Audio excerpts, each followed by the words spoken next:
รถผู้กรณีนะในขณะตอนที่เพิ่นตำนะไกลเติบได้พี่น้องเอ้ยประมาณ50ลักเว้ย50เมตรเนาะ50 เมตรประมาณ50เมตรเพิ่นพรลงซื่อพรลงได้จอดบัดแม่นพรลงได้จอดบ่จิตเดียวเบิ่งบัดเดียวเบิ่งน่ะไปเลย คือว่าเพิ่นสิถอยหลังกลับมาบัดนี้ไปเลยบัดนี้บัดนี้บ่ถ้ามีนาเพิ่นบอกว่าไปตามแม่ก็เลยไปตามบ่แม่นโอ้หลายเด้พี่น้องเอ้ยมันสิอยู่ในประมาณ 6-7 ลักพุ่นแหละคำว่าบ่จิตนั่นน่ะไล่ตามเพิ่นน่ะทันเนาะ ถ้าว่ารถบ่ติดก็คือสิบ่ทันเพิ่นบอกว่าจิตเพราะว่าเพิ่นทาไผแดงซะพี่น้องจริงๆซะบัดนี้รถไผแดงมันรถคือว่าเนาะอยู่ในสถานการณ์ตอนนั้นเนาะบ่จิตยังคิดหยังหมอก FC เพิ่นก็ว่าบ่จิตเนาะเป็นหยังต้องโทรหาหมู่หาครูงงเด้ว่าฉันต้องโทรหาตำรวจกับประกันภัยจังซั่นจังซี่เนาะบ่จิตยอมรับเลยบ่จิตคิดหยังหมอกเลยสถานการณ์ตอนนั้นบ่จิตคิดเห็นแต่หมู่ครูแล้วก็หนึ่งมาบ่จิตจักสิโทรหาแบบใดตำรวจแล้วก็จักสิโทรหาแบบใดประกันภูมิคุ้มกันภัยเพราะว่าเฮาบ่เคยพี่น้องบ่เคยแล้วก็เฮาบ่เคยแบบเรื่องแบบนี้หั้นนะพี่น้องเอ้ยยังบ่เข้าใจเนาะแล้วแบบนี้ก็เป็นบทเรียนแล้วก็เป็นบทเรียน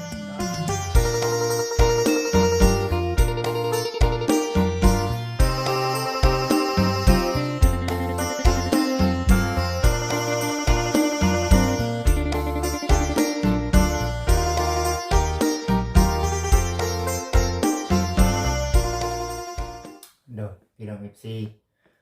เอากับทักทายสบายดี FC เบิร์ดสุขุสู่คนเด้อพ่อแม่พี่น้องเด้อยินดีต้อนรับเข้าสู่ช่องของบ่จิตคือเก่าเนาะน้อยเห็นไหมสติมาแล้วบ่ไทยกว่าเมื่อวานนี้อยู่พี่น้องเอ้ยเนาะไกลกว่าเมื่อวานนี้แน่ว่าซั่นพี่น้องเอ้ยแต่ว่าเมื่อคืนนี่ก็บ่ได้นอนพี่น้องเอ้ยเมื่อเนาะคืนนี้จนบ่ได้นอนเมื่อคืนคือหลายพี่น้องเอ้ยเนาะคือแบบมันแบบสิเฮ็ดได้ไหนติแม่นสิเฮ็ดอะไรเฮ็ดอีหยังก็บ่ถูกขนาดพี่น้องเอ้ยก็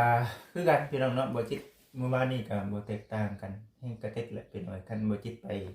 คนเดียวนี่บ่จิตแฮงสิบ่จักความเผ็ดเนาะ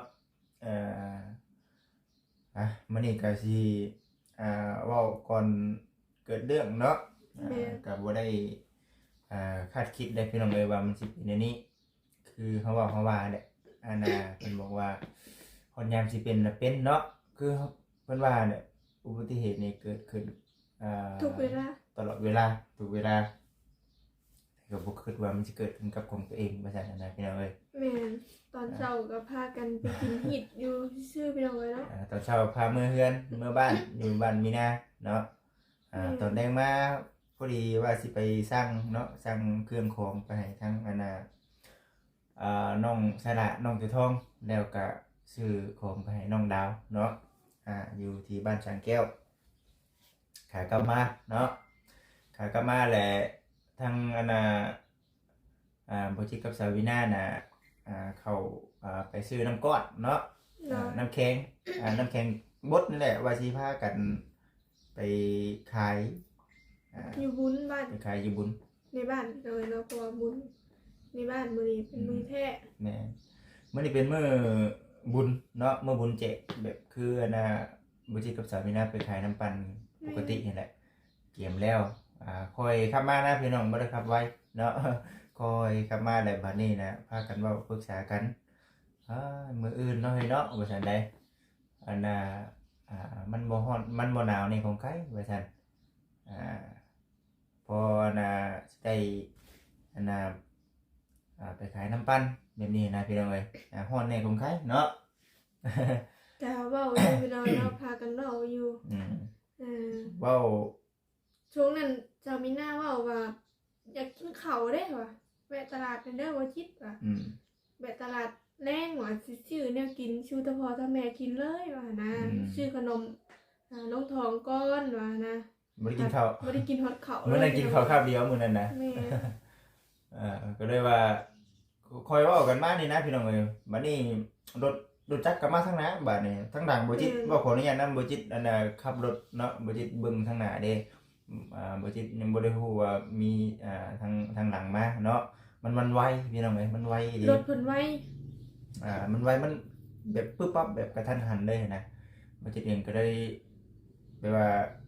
ว่าสาวมีหน้าก็เห็นอยู่รถเพิ่นมานะแม่ เห็ น นดูติ ตั้งแต่เฮาซื้อน้ำก่อนเพิ่นเฮามาก่อนเพิ่น เออ เพิ่นยังไกลอยู่พี่น้องเอ้ยทางสาวมีหน้ากับว่าจิตก็เลยออกไปก่อนหั่น อื นะ ม แล้วบัดทีนี้บัดฮอดทางโค้งเลยว่าเพิ่นขับรถไว้บัดนี้ อืม รถไว้แล้วบัด ทางโค้งเนาะ แม่นเพิ่นกะสิว่ากะสิ ก็ ว่า ชีวิตเนาะ แม่น ก็ชี สิ วิต ดีกไปทางนั้นก็ย่านตามรถจักรบัดนี้ เออ สิดีกไปทางนี้ก็รถใหญ่ อืม สงสัยเพิ่นตัดสินใจตรงกลางเลยพี่น้องเอ้ย บ่แต่ว่ามันก็คือเว้าแน่เนี่ย แม่น คิดว่ามันชีวิต แต่ก็มันบ่สมควรที่จะแซงมันเป็นทางโค้งแล้วก็แคบแน่เท่านั้นน่ะบัดนี้แหละมันบ่ได้แห้งนะพี่น้องเราในความคิดของบ่จิตว่ามันคือสิบ่เป็นหยังหลายว่าซั่น แม่น ต่ำบาทเดียวนึงนะพี่น้องบ่ได้แห้งบ่เสียงบ่ได้แห้ง ขนาดอบมันออกซื่อๆพี่น้องเอ้ยแต่ก็ตารถหันมันบ่ได้แตกพี่น้องเพราะว่ามันเบาเด้ทางบ่จิตบัดพรเด้เนาะเพิ่นบัด แม่ แช่งแบบนี้หันนะพี่น้องมันก็เลยตกแปะนะ อืม ก็บ่ได้แตกพี่น้องยังบุญยังบุญ แต่มันยังบ่ทันแตกแต่ว่า แม่น มันก็มีส่วนแตกน้ำแน่เนาะ แม่น ก็พอดีบ่จิตเล่นลงมาเนาะไขลงมาบัดนี้ไขลงมาแหละเอ้ามันออกลายขนาดนี้เลยบ่นี่ว่าซั่นนะบ่จักกุมเฮ็ดบัดนี้พี่น้องเอ้ย แต่ว่าบ่จิตไปผู้เดียวก็สิว่าได้ไหนพี่น้องเอ้ย บ่จักกุมเฮ็ด สาวมีหน้าไปนำจึงพากันกบนก็ไหว้หันนะพี่น้องเอ้ยพากันจะไปตามเด้อข่อยสินั่งเผานี่แต่ก็นั่นใจคนในบ้านเพิ่นก็โอ้ยดีหลายพี่น้องเอ้ยนั่นแหละขอบคุณขอบคุณหลายๆพี่น้องเอ้ยเนาะที่ว่าดูแลหรือว่าใส่ใจนะพี่น้องใส่ใจได้เนาะเฮาลงมาจากรถก็มาถามเฮาหันนะพี่น้องเอ้ยเป็นอะไรล่ะเป็นอะไรมีคนไปตามแล้วบ่เพิ่นถามนะพี่น้องเอ้ย คือในเรื่องรถผู้กรณีนะในขณะตอนที่เพิ่นตำนะไกลเติบได้พี่น้องเอ้ยประมาณ50ลักเว้ย50เมตรเนาะ 50 เมตร ประมาณ50เมตร เพิ่นพรลงซื่อๆ พรลงได้จอดบัด แม่น พรลงได้จอดบ่จิตเดียวเบิ่งบัดเดียวเบิ่งน่ะ ไปเลย คิดว่าเพิ่นสิถอยหลังกลับมาบัดนี้ไปเลยบัดนี้บัดนี้บ่ถ้าสามีนาเพิ่นบอกว่าไปตามแม่ก็เลยไปตามบ่แม่นโอ้หลายเด้อพี่น้องเอ้ยบ่แม่นสิอยู่ในประมาณ 6-7 หลักพุ่นแหละคำว่าบ่จิตไล่ตามเพิ่นน่ะทันเนาะ ถ้าว่ารถบ่ติดก็คือสิบ่ทันเพิ่นมันบอกว่าจิตเพราะว่าเพิ่นทาไผแดงซะพี่น้องเอาจริงๆจ้ะ บัดนี้รถ ไผแดงมันรถลายนะเพิ่น มันหอดทางใหญ่ แม่นเพิ่นก็เลยจอดรอให้รถไปบัดนี้บ่จิตมาตามกฎ อืม เพื่อสิจอดก็เพื่อแห้งแม่นบ่ เพื่อ แค่อันนั้นบ่ข้ามแล้วบ่ทางนะ ยัง เพิ่นจังจอด ทันขามเกือบขาม บัดที่นี่นะพอบจิตขับไปแหละบจิตให้ทางน้องเพิ่นตัดหน้าแล้วก็ออกมาเว้าผู้ดีเล่นนั่นน่ะไปดึงกุญแจออกมาตอนที่บจิตคุยหาหมู่น่ะบจิตดึงกุญแจเพิ่นไว้แล้วอยู่นำบจิตกุญแจนะแต่ก็คือว่าเนาะอยู่ในสถานการณ์ตอนนั้นเนาะบจิตยังคิดยังเหมาะ FC เพิ่นก็ว่าบจิตเนาะเป็นหยังต้องโทรหาหมู่หาครูงงเด้ว่าฉันต้องโทรหาตำรวจกับประกันภัยจังซั่นจังซี่เนาะบ่จิตยอมรับเลยบ่จิตคิดหยังเหมาะเลยสถานการณ์ตอนนั้นบ่จิตคิดเห็นแต่หมู่คู่แล้วก็หนึ่งมาบ่จิตจักสิโทรหาแบบใดตำรวจแล้วก็จักสิโทรหาแบบใดประกันภูมิคุ้มกันภัย เพราะว่าเฮาบ่เคยพี่น้อง มันบ่เคย แล้วก็เฮาบ่เคยแบบเรื่องแบบนี้นะพี่น้องเอ้ยยังบ่เข้าใจเนาะแล้วแบบนี้ก็เป็นบทเรียนแล้วก็เป็นบทเรียนเนาะแล้วก็นี่ได้ไปนะขอคำแป๊บนึงพี่น้องเอ้ยเนาะนั่นแหละพี่น้องเอ้ยบอกคำเนาะเพิ่นโทรมาถามเนาะว่าสิไปประมาณจักโมงเดี๋ยวถ้าเบาเสียนเพิ่นมาไปส่งอนนท์ก่อนเนาะเพิ่นสิกลับเข้ามาในบ้านอีกสิพากันไปให้แหละตอนนี้ก็ไปเว้ากันข้างใน อ่าว่าคือเว้านั่นแหละพี่น้อง FC เนาะบัดนี้หลังจากว่าไปตามเพิ่นฮอดอันน่ะบอนเนาะฮอดทางแล้วบัดนี้ก็พากันมาอยู่หั่นกับ FC ก็หลายๆถามเป็นหยังคือบ่โทรหาตำรวจจังซั่นจังซี่คิดว่าคุยกันเนาะคิดว่าคุยกันแล้วเพิ่นว่าเพิ่นสิรับผิดชอบเนาะก็เลยว่าเพิ่นบอกเจ้าของเพิ่นเองน่ะสิเอารถเข้ามาห้านอ่า สิรับผิดชอบแต่ว่าคือมามื้อนี้มามื้อวานนี่น่ะคือทางเพิ่นเองก็มาชงจนฮอดอันน่ะห้านสมแปลงพุ่นแหละมื้อวานนี่ก็เลยว่าบ่ได้โทรบอกตำรวจเนาะตัวนี้นะ FC เอ้ยเนาะคิดว่ามันสิแล้วอยู่กับหันว่าซั่นในความคิดของบ่จิตตอนนั้นเนาะในความคิดของบ่จิตตอนนั้นนะ บัดนี้ก็คือเว้าแหละคือ FC เคยได้ยินนั่นแหละพอมาพังเบิ่งเอ้าเราอยากให้ออกซอยเนาะตัวนี้เนาะเราอยากให้ออกซอยในความคิดของบ่จิตพอมานอนพังมานอนคิดเบิ่งดีๆมันบ่แม่นแนวสิบ่จิตสิออกซอยเนาะตัวนี้เนาะเพราะว่าหนึ่งมาเราซนแล้วเราซนได้แล้วหนีถ้าหากว่าอยู่ในกรณีว่าโอ้จังซั่นพ่อขอโทษในนั้นในนี่เนาะออกมาถามไทยกันดีๆก็คือสิบ่สร้างตัวนี้ก็ได้พี่น้องเอ้ยอัน คือ นี้ ว่าเฮาบ่แล่นไปนำกับ คือสิไปเลย พี่น้องคือสิบ่ทันเฮาก็ต้อง แม่น รับผิดชอบตัวเองหั้นนะพี่น้องเอ้ยเนาะ แนวพรก็จังพรเนาะแนวรุดพรกันก็จังว่ารุดได้แต่ว่าตอนนี้ปัจจุบันนี้มันบ่ชงมีแต่ว่าสิเว้าเด็ดขาดเลยพี่น้อง FC เนาะถ้ามักยากก็ยากเนาะถ้ามักง่ายก็ง่ายนะพี่น้องเอ้ยบ่จำเป็นต้องเว้าหลายเพิ่นก็ยังมีคำเว้าคำจาว่าบ่แล้วเนาะบ่แล้วแต่เฮามันต้องไปหาในบ้านอีกได้ว่าซั่นเนาะ มีผู้หลักผู้ใหญ่มาอีก เพิ่นสิมาเพราะผู้ใหญ่ทั้งเพิ่นสิไปมาหาผู้บ้านเฮาให้คุยกันว่าต้องลดพรกันว่าซั่นนะแต่ว่าบ่คิดสิเว้าเด็ดขาดแต่งแต่อยู่ห้านนั่นเนาะมันบ่แม่นแนวสิไปหาในบ้านเพราะว่ามันอยู่ในกฎนี่วินี่มันบ่แม่นแนวเนาะ FC คิดว่าจังไดล่ะพี่น้องเอ้ยเนาะตอนนี้มันบ่คิดสำหรับบ่คิดว่ามันบ่โอเคกันว่าตามปึ้งแล้วจะลงมามันบ่จำเป็นต้องไปหาในบ้านพี่น้องเอ้ยเราเคลียร์กันเองเขาตั้งคนตั้งเข้าใจแล้วก็เพิ่นก็เสียค่ารถนั่นก็ยาพี่น้องเอ้ยก็บ่ได้อีหยังหลายดอกเนาะเจ้าผิดก็เว้าไปตามผิดเนาะอันนี้แบบเว้าแบบชิวๆเลยเพิ่นก็ได้ยังบ่ได้มีคำขอโทษบ่ได้มีคำบ่ได้ยินคำขอโทษนำเพิ่นจักดีเลยแม่นแต่เพิ่นก็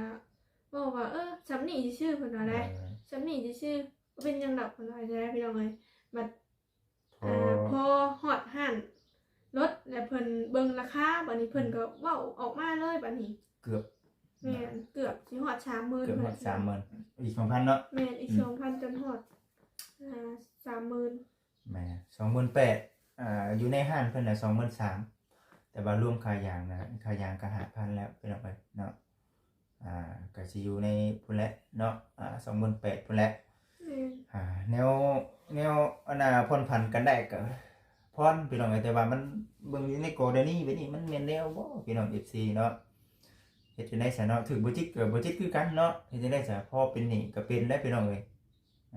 พอยืมก็ยืมเนาะเฮ็ดจังได๋ซะเฮาผิดอีหลีตัวนี้อันนี้เพิ่นยังบ่ยอมรับว่าเพิ่นผิดพี่น้อยมีแต่เพิ่นว่าบ่อยากให้มันเกิดเนาะบ่อยากให้มันเกิดอยู่แต่ว่าเจ้าก็ควรมาขอโทษเฮานำแน่จอดรถลงมาถามไทยเนาะจอดรถมาถามแน่พี่น้องเอ้ยอันนี้บัดไปเลยหั่นน่ะตั้งแต่ชาวมีนาที่ว่าให้ชื่นๆว่านี่ FC เพิ่นก็โอ้ยเมาแต่ให้เว้าหยังก็บ่ออกนะพี่น้องอยากให้เจอกับเจ้าของที่ว่าเจอแบบคือชาวมีนานี่พี่น้องมันจังฮู้สึกเนาะเจอกับตัวเองมันจังฮู้สึกพี่น้องเอ้ยว่าแบบนี้มันคันบ่ถูกกับไผเนาะคันบ่ถูกกับไผก็สิบ่คิดวงไว้ปานนั้นนี่พี่น้อง FC ในสถานการณ์ตอนนั้นยอมรับเลยว่าเป็นหยังคือเป็นหยังคือให้เป็นหยังคือปลอบใจเมียเป็นหยังคือบ่ปากบ่เว้าหยังเนาะบ่จิตมันตันเบิดแล้วพี่น้องเอ้ยเนาะผู้อยู่ในเหตุการณ์ตอนนั้นมันคิดหยังบ่ออกพี่น้องเอ้ยเนาะตอนนั้นน่ะก็เลยว่ามันคือเป็นอย่างนี้ว่าซั่นน่ะนะแต่ว่าก็ ก็แม่นความ FC อยู่ว่าเป็นหยังคือบ่เว้าออกมาปังโดดเนาะคือบ่ได้ขาดคือบ่คือขี้ขาดแท้บ่จิตจังซั่นจังซี่อันนี้ก็ คือว่าอ่อนโยนแท้ คือว่าอ่อนโยน นั่นพี่น้อย แต่ว่าบ่จิตมี แต่ว่าเขาเริ่มแบบพยายามให้ใจเย็นพี่น้องใจเย็นแล้วเขาคอยเว้าหั่นนะถ้าว่าเขาเว้าแห้งรุนแรงมันแห้งแบบยาวๆไปหั่นนะพี่น้อย อยู่ในสถานการณ์ตอนนั้นบ่จิตน่ะคุมสติที่แท้บ่จิตมันอยากให้ในใจอยู่แล้วแต่ว่าบ่จิตคุมสติตัวเองว่าบ่จำเป็นต้องเว้าเดือดบ่จำเป็นต้องเว้ารุนแรงก็ได้นะพี่น้องคืออยู่ในสถานการณ์ตอนนั้นบ่จิตเองก็เลยว่าคอยเว้าคอยจากันไปบางทีมันจบกันด้วยดีเนาะแต่ว่าเบิ่งสถานการณ์นี่ FC คิดว่าเพิ่นชมอยู่บ่ล่ะเนาะก็มีแต่ว่าสิไปห้านสิไปหาบ่แสนเพิ่นก่อนและฮอดอันน่ะพ้อกันกับทางทีมงานโทรหาเพิ่นบัดหลังจากว่าโทรหาเพิ่นคันว่าจังได๋แล้วก็สิไปเว้ากันอยู่ในห้าน ตกลงกันอีกเทื่อให้เพิ่นเข้าใจว่าเฮาบ่ได้ว่ายอมในนั้นในนี้เนาะเพราะว่าบ่จิตเองก็บ่ได้ต้องการหยังหลายเนาะถ้าทำขวัญจังซั่นจังซี่บ่จิตบ่เนาะบ่ ผู้บางคนก็อยากให้เอาทำขวัญน้ำแน่พี่น้องแต่ว่าสาวไม่แน่ก็บ่จิตก็บ่ก็ย่าพี่น้องเนาะบ่เอามีแต่ให้เพิ่นสำคัญให้ก็พอแล้ว พี่น้องเนาะบางคนก็ทำขวัญให้ข่อยพร้อมได้เนาะ แม่นแบบนั้นอันนี้ก็ เป็นหยังครับ เพิ่นก็ถือคนที่ว่าดีคือบ่จิตแล้วก็สาวไม่น่าพี่น้องที่ว่าบ่ได้เว้าเพิ่นยังแบบเชียร์ให้แบบรุนแรงนะพี่น้องเนาะแต่ว่าถือผู้บางคนนี่ว่าเจ้าเห็นเชียร์หลายกว่านี้พี่น้องเนาะมีแต่ผู้แลเนาะฮอดยามมันก็คือว่าเนี่ยมันบ่ได้อยากให้เกิดเนาะเรื่องแบบนี้นะแม่นก็เลยว่าเบิ่งสถานการณ์ไปพี่น้อง FC เรื่องตำรวจเนาะอันนี้ก็อยู่กันว่ามันยากคำว่ามันดีแล้วบางทีมันก็สิฮอดก็มีเด้พี่น้องเอ้ยเนาะถ้าว่าตกลงกันบ่ได้นะแต่ว่าความเป็นจริงแล้วคิดกันอยู่หั่นแล้วก็มาจ่ายให้ตอนที่ตามเหตุมันเป็นเนาะเฮาบ่ได้ว่าหยังเลยพี่น้องเอ้ยเนาะเจ้าผิดก็จ่ายไปตามผิดเนาะอยู่ในกรณีส่วนเดี๋ยวนี้นี่ก็ยังพอแห้งแล้วแต่ว่าเฮาบ่ได้เอาความตัวนี้นะเนาะเพียงแต่ว่าเจ้ามาเสียค่าใช้จ่ายให้ก็พอตัวนี้นะ FC เอ้ยก็คือเว้าในนั่นแหละเรื่องแบบนี้ก็ฮู้เฮาก็บ่จักว่าทางนั้นก็เป็นแบบใดในเรื่องรถเรื่องลาแบบว่าเอามาแบบไรครอบครัวเป็นใดจังซั่นจังซี่ก็มันก็เฮ็ดให้สาเนาะมันเป็นไปได้เด้บ่มีก็หามาใช้นั่นแหละพบหนี้สินก็ยืมเอาเนาะเฮาเป็นโทษเป็นหนี้คันถือบ่จิตก็สิคือกันนั่นแหละพี่น้องเอ้ยคันว่าบ่จิตซุนกับเจ้าเนาะที่จะได้สั่งบ่มีเงินพอติดคุกก็ติดพี่น้องเอ้ยเนาะตัวนี้ก็คือสิแนะนำเนาะพอขายก็ขายอยู่พี่น้องเอ้ยเนาะตัวนี้ก็มันก็สิเป็นแนวนั้นนะเพราะว่าเฮาเบิ่งตามเหตุผลเบิ่งตามเรื่องมันไปเนาะเรื่องมันไปคือเรื่องที่ว่ามันผิดแบบใดเนาะมันผิดแบบใดก็ว่าไปตามผิดบ่ได้ว่าจังซั่นจังซี่ดอกบ่จิตนะมีแต่ว่าเบิ่งสถานการณ์ไปเด้อ FC เด้อแล้วก็มีทั้งอ้ายเนาะอ้ายเพิ่นผู้ขี่รถจักรนะพังเบิ่งกันว่ามันถึงขันให้แห้งดีก็อ้ายแล้วก็โทรมาบอกอยู่เนาะเหมือนอ้ายเราก็เสียขวัญคือกันได้นึงก็ได้ต้องได้เสียขวัญให้เพิ่นเสียขวัญให้เพิ่นผู้นั้นนะว่ามันเกือบนั่นเราก็มีลูกน้อยช่ำที่บ่จิตเลยแม่นFC ก็ชื่นชมเราอยู่อันนั้นก็บ่จิตเองก็ขอชื่นชมเราคือกันน้ำจิตน้ำใจเราน้ำจิตน้ำใจพี่น้อยกับที่ว่าบ่จิตพาเพิ่นไปตามหั่นแหละถ้าว่าบ่มีน้องเพิ่นก็คือสิบ่ทันพี่น้องเอ้ยเนาะทางสาวมีหน้ากับให้เงินเพิ่น200,000พี่น้องที่ว่า มีน้ำเจาะน้ำใจที่ว่าให้เพิ่นขับรถไปตามให้ อื เนาะ ม กับบุญคุณเพิ่นนั่นแหละพี่น้องเอ้ยเนาะ แม่นอันนี้ก็ แม่น คิดแล้วพี่น้องคิดว่าสิบ่ทันแล้วตอนนั้นก็แล้ว คือดูชาวไม่น่าก็นั่งถ่ายอยู่ในรถก็โอ้ยลงมาแต่รถมันคือเห็นสภาพรถคือแบบชาวไม่น่าเป็นคนที่ว่าน้ำตามันชื่นไหวหั้นนะพี่น้องเอ้ยโอ้ยจักสิว่าไงจักสิเว้าได้ใดแบบนี้หั้นนะ บ่าวแสนเพิ่น มา เนาะ แสดงว่า ฮัลโหลโดมาแล้วบ่ มาเลยเด้อมาเลย โอ เด้อ เคฉันโอเคเดี๋ยวสิขึ้นไปเด้อ เลยเด้อว่ะ โอเคอ่าไปซั่นพ่อแม่พี่น้อง FC เนาะบ่าวแสนโทรมาแล้ว โทรมาแล้วพี่น้องสิพากันไปนี่แหละทางชาวไม่น่าก็ไปนํกัน ไป คือ นำ กั กัน นมื้อนี้กัน คุย เนาะ คุยกันเนาะ แม่ คุยกันเพิ่นเลยให้เรื่องมันจบสิ้นแบบด้วยดีพี่น้องเอ้ยก็บ่อยากให้มันล่ำอดีโลเนาะให้เพิ่นรับผิดชอบเรื่องที่แบบ เว้าเด็ดขาดโลดนั่นแหละพี่น้องสิเว้าเด็ดขาดโลดแหละมันบ่จำเป็นต้องเว้าหลายเรื่อง แต่ว่าเขาเว้าแบบนั้นแบบนี้เพิ่นก็บ่ได้แบบได้ก็บ่ยอมได้ก็บ่ยอมทั้งเฮาก็ ได้อีก บ่ยอมคือกันพี่น้องเอ้ยเนาะ มันจบอยู่ในหัน แม่น จบอยู่หันเลยเนาะบ่จำเป็นต้อง แม่น อันนั้นก็ได้ แม่ ไปซะสามีนะ ไป จังไดก็บ่จิตเองก็สิไปหันก่อนเด้อพี่น้องเด้อเนาะมีแต่ว่ารอติดตามรับชมคลิปต่อไปว่าสิเป็นจังไดเนาะ ลอย อันนี้ก็สิพยายามตั้งสติให้มันดีๆเนาะแล้วก็ขอขอบคุณ FC หลายๆที่ให้กำลังใจเป็นห่วงเป็นใยโอ้ยมันมีเรื่องแบบนี้เกิดขึ้นในบ่อยากให้เกิดเนาะพี่น้องเนาะก็มี FC เพิ่นว่าเป็น